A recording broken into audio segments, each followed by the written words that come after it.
Want to know how to get the same cell coverage for up to half the cost? Well, instead of spending a fortune building and maintaining their own cell phone towers, Consumer Cellular just pays to use the same towers as the largest carriers and passes the savings on to you. Pretty smart, huh? Consumer Cellular. When freedom calls, we're here to answer. Call us at 1-888-FREEDOM. Half the cost savings based on cost of Consumer Cellular single-line 5GB data plan with unlimited talk and text compared to lowest cost single-line postpaid unlimited talk, text, and data plan offered by T-Mobile and Verizon May 2023.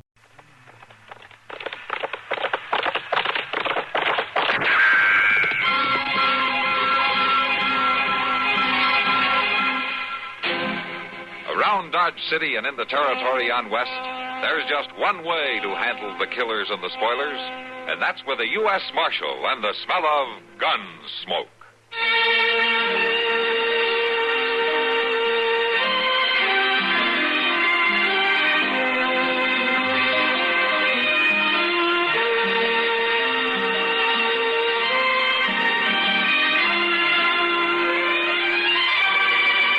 Gunsmoke, starring William Conrad. The story of the violence that moved west with young America. And the story of a man who moved with it. I'm that man. Matt Dillon, United States Marshal. The first man they look for and the last they want to meet. It's a chancy job, and it makes a man watchful. And a little lonely.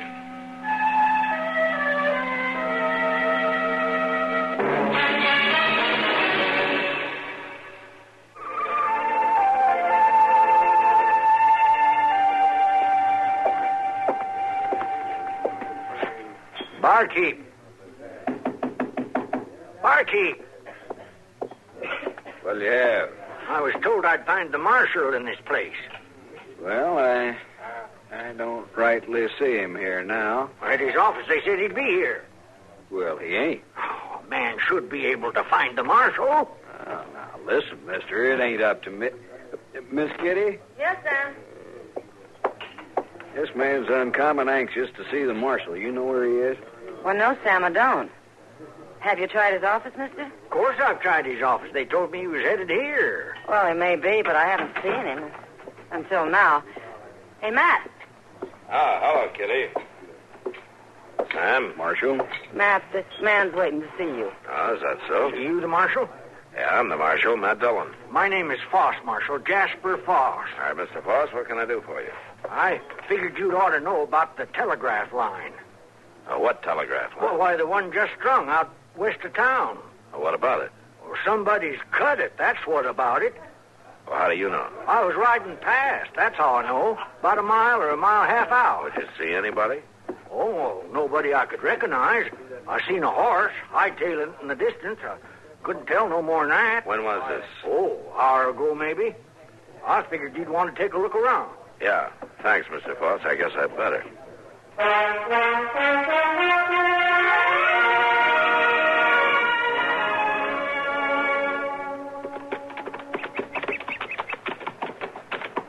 Mr. Dillon, you reckon that fellow knowed what he was talking about? Well, I don't know yet, Chester. I swear we rode most of the mile already. There ain't been no break. I guess we can make it a little farther.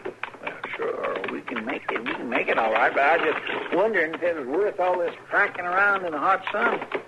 You know, a man's brain can get addled by too much of it. Yeah? Sometimes it doesn't take too much, son. How's that? Never mind, Chester. Look up there, ahead. Well, I do declare. Looks like them army fellows is out riding themselves. Uh-huh. So working on the line. All right, come on.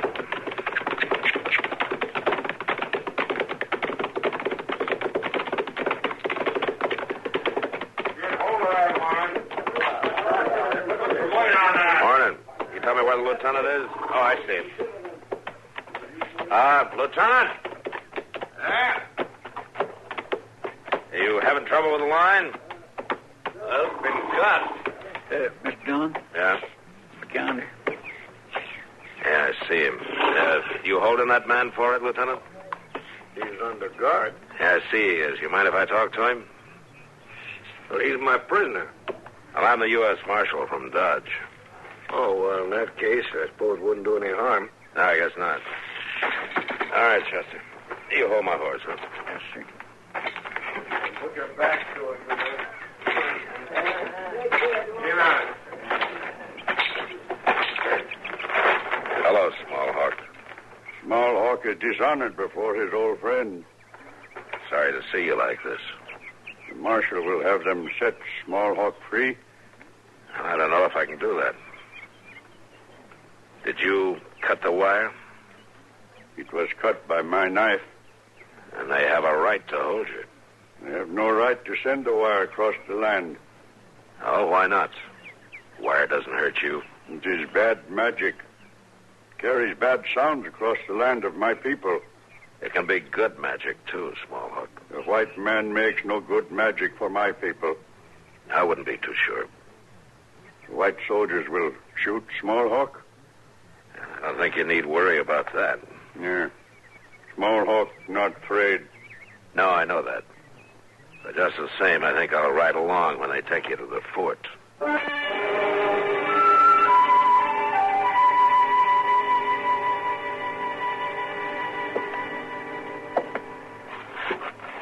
Now, this is an unusual request, Marshal Dillon. Yes, Colonel, I know it is, but I think it might do some good in our dealings with the Indians. I don't know. The Army hasn't found it wise to be too lenient. You're not telling me that the Army believes the only good Indian is a dead Indian? No, Marshal. Certainly not. But I know this man, Colonel. Small Hawk is not a troublemaker. He cut the wire. He cut it out of fear. It's been cut several times. Small Hawk says he cut it only once, and I believe him.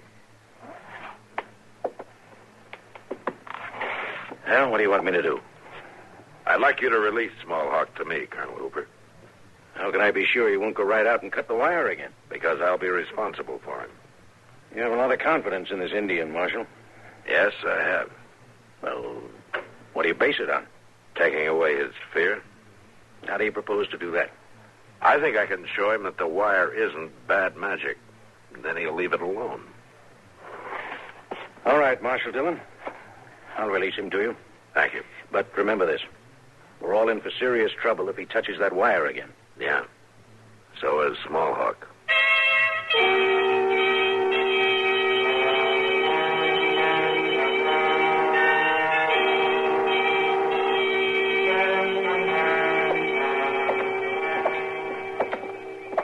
It's right down at the end of the block, Small Hawk. The marshal is Small Hawk's friend. Sure I am. If it were not so, I would not walk with him. I know that. Small Hawk would no go to house of white man's magic. I want to show you it can be good magic, Small Hawk. Now, here we go. Let's go in.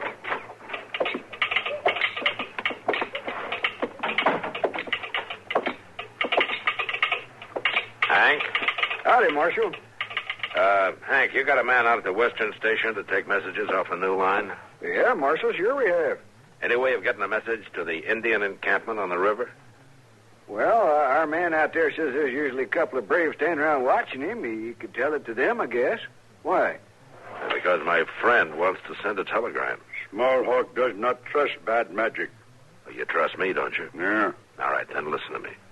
Now, they took your horse at the fort, didn't they? Soldiers took horse, yeah.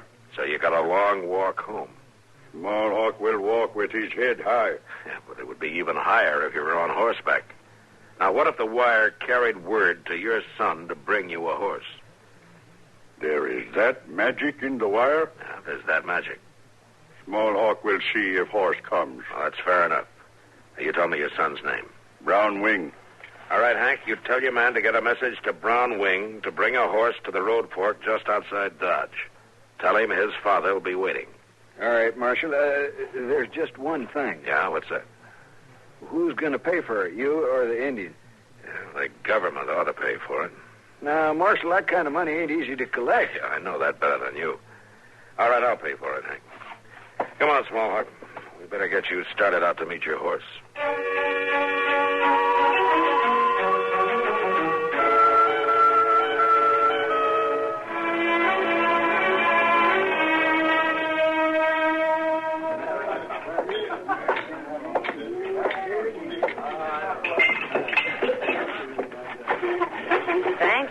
Sure, Matt. That's all right, Kitty. I think you're worth buying a beer for once in a while. I'm surprised you have to order it like us ordinary people. Oh? Just what does that mean? Why, from what Chester's been telling me, you've been working magic tricks with the telegraph line. Oh. Chester thinks that's pretty funny, does he? No, it's not exactly funny, Matt. He was really pretty impressed. Yeah. Well, I hope it worked, that's all. I'm surprised you could talk that starchy colonel into letting Small Hawk go. Oh, you know the colonel? Yeah, I met him once. I never figured him to give anybody any kind of chance, much less an Indian. Maybe he wants to be able to say, I told you so. He'd enjoy that. I know that much. Oh, hello, Marshal. How are you, boss? Found I was right about that wire, didn't you? Yeah, you were right. I been wanting to talk to you about that. I'll see you later. No, there's no need for you to leave, Kitty. I want to see Sam. No, all right. Well, what's on your mind today, Mr. Foss? Well, I just wanted to tell you you'd ought to be keeping an eye on things. Oh? That happens to be my job. Well, sometimes doing a good job ain't enough, Marshal. Sometimes a man can get fooled even so. That so? Yes, sir. Now, I done a good job. All my life I done a good job, but it weren't enough. You got to remember that now. It weren't enough. What happened to you? Why, they let me go, Marshal Dillon. Said I wasn't good enough no more. Said I was too old. Put in some young greenhorn that won't even know as much as I've already forgot. Uh-huh.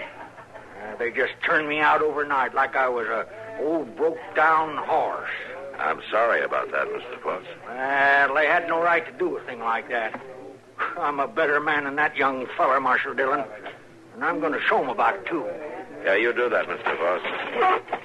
Well, I got to be getting back to the office. Oh, yeah, you go tend to your job, Marshal. And watch out for that Indian. Well, you leave that to me, huh? Don't you worry about it. Oh, I ain't worrying about him, Marshal Dillon. No, not at all.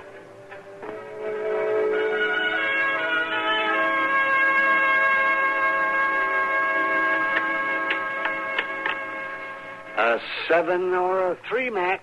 You got to come up with a 7 or a 3. Yeah. Well, let me see here, man. Good. You have to go at the boneyard. Yeah. Go ahead, draw. All right, I'm drawing, Doc. Go right ahead, take another. Oh, I must say, Matchy, you don't play dominoes any better than you play checkers. You're talking pretty big for a man who just won his first game this week. Well, it's not whether I win or not, Matt. It's just that I make the moves better. I hope you don't figure like that about your patients. About my paper? Well, it doesn't matter whether you cure them or not. So you make a few moves. Oh, don't you worry about my patients. I'll take it. Oh, how's your Indian getting along? Oh, fine, I guess. I think I finally got it through his head that the telegraph wire wasn't strung up there just to work some black magic. You were lucky. Yeah, Doc, I guess I was. But Small Hawk is mighty pleased. Oh, you've seen him? No, but he had the agent out at the other end send me a message back. Oh, is that so? Well, what did he say? Just one word. Good. Well, the telegraph company isn't going to make much money out of him at that rate. Yeah, maybe not, but it'll save them money having him leave their lines alone. Mr. Dillon? Oh, hold on. Yeah, Chester. What's the trouble? Mr. Dillon, you know that fellow Ted Creel? Yeah, I know him. What's he done? Well, he ain't done nothing, Mr. Dillon. He just come in from out west of town. Well, no law against that. Well, of course not, Mr. Dillon, but he told me he seen a troop of cavalry from the fort. Well, what about it? They had an Indian with him, all tied up like he was a prisoner. Oh. Did Creel know who he was? Well, he thought he was that fellow Small Hawk, Mr. Dillon. Yeah, I was afraid he might. All right, Chester, get the horses. Yes, sir. Sounds like your magic might not have worked after all, man. Yeah, Doc, it does.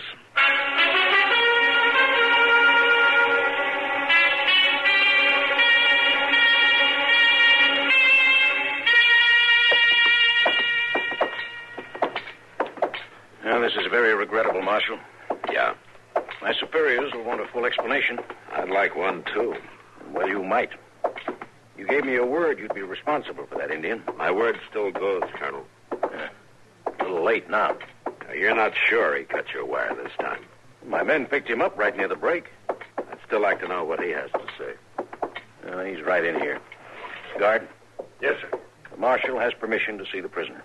Yes, sir. I'll be in my office when you're finished. Thank you, Colonel.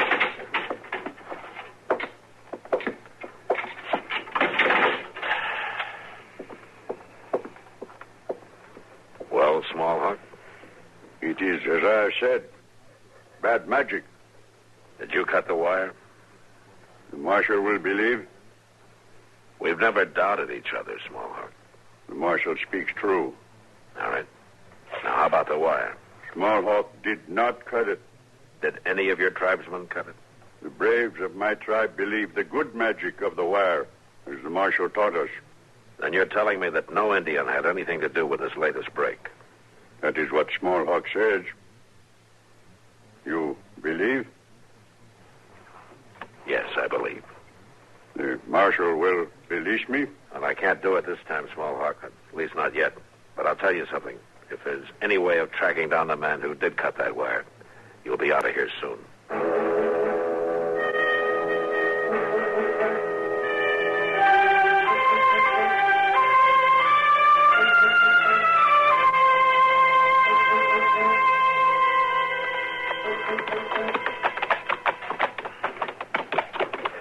I'll tell you something, Mr. Dillon.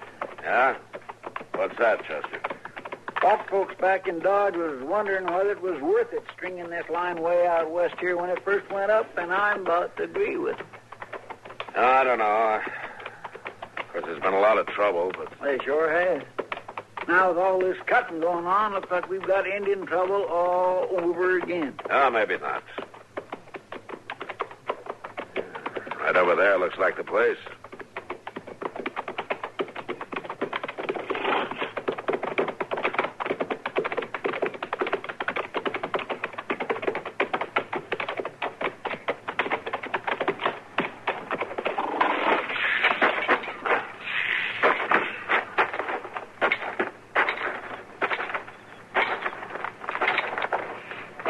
There sure has been a lot of horses around here.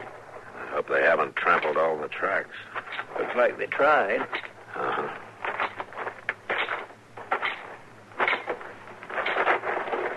You finding anything, Mr. Dillon? Yeah, I can't be sure yet.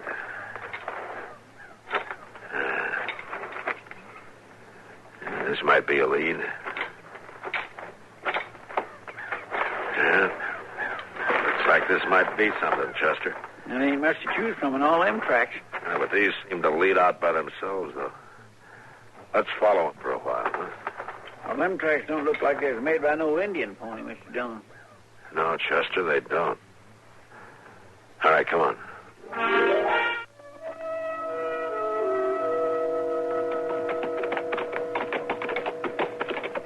Mr. Dillon? Uh-huh. They're just going across the country aimless-like. No, not quite. How's that? And if you can see, we're a lot closer to Dodge than we were back there at the telegraph line. Well, that's right. I guess you're right. Them tracks didn't start off the Dodge, though, did they? No. Like somebody was laying a false trail on purpose. Yeah, that's the way it looks to me, Chester. Wait a minute, look. See, they're heading off toward that shack over there. Yeah.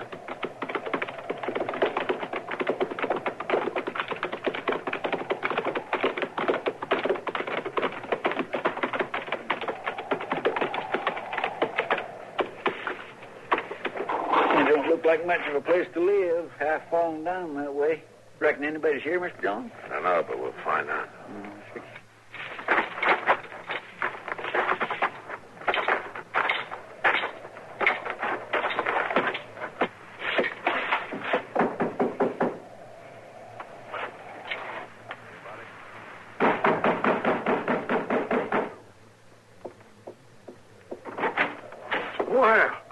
Well, there's no need for pounding, Marshal. Hello, Mr. Foss. I didn't know you lived out here. Oh, it's Chester Proudfoot. Glad to meet you, Mr. Foss. Proudfoot. What brings you out this way, Marshal? That's that telegraph line you're so interested in. Oh, I'm glad to see you're on the job. Oh, not that it'll do you any good. I was always on the job myself. I remember that. Yeah, you told me. I See, you've been out looking it over out there. Looking what over? The line? Well, what makes you say that? Well, we followed your tracks here. My tracks? Now, you want to tell me how you happened to be out there? I told you the other day. I was riding past. Now, you were talking about the other break in the line that day, Mr. Foss. This one was a mile or so away. Are you sure about that? Yeah, I'm sure. Well, now, I'll tell you, Marshal, it's only right that I've been keeping track of that line. Oh, how's that? That I was near 25 years sending messages out over lines just like them. I got an interest in them, you might say. That's what your job was, sending messages? I had a mighty nice touch on the key. A mighty nice touch. These greenhorns can come close to it. The telegraph people were the ones who took away your job, then. Them was the ones, all right. A man with a touch like mine. I guess you would have an interest in the line, Mr. Foss. You might even have an interest in seeing that it didn't go through. Well, now, Marshal, I don't even know what you're talking about. I think you've been cutting that wire right regular. I think you figured it was a way to get back at the people who cost you your job. Now, you hold on a minute, Marshal. What about that Indian? He was the one that cut it. He said so. He cut it once, Mr. Foss, and he admitted it, but you did it the other times, didn't you? I said, didn't you? You know, don't you, Marshal? Yeah. Yeah, I know. Well, I figured it'd be all right. They already had the Indian. It wouldn't matter anymore. It mattered to the Indian. I guess you're right. Will you be taking me in, Marshal? Yeah. A man has to do his job. I always believed in a man doing his job. But, Marshal, climbing around them lines and all... Yeah, Mr. Foss? I showed him I wasn't so old, didn't I? Yeah, you showed him. All right, saddle him up a horse, Chester. Let's get back to town.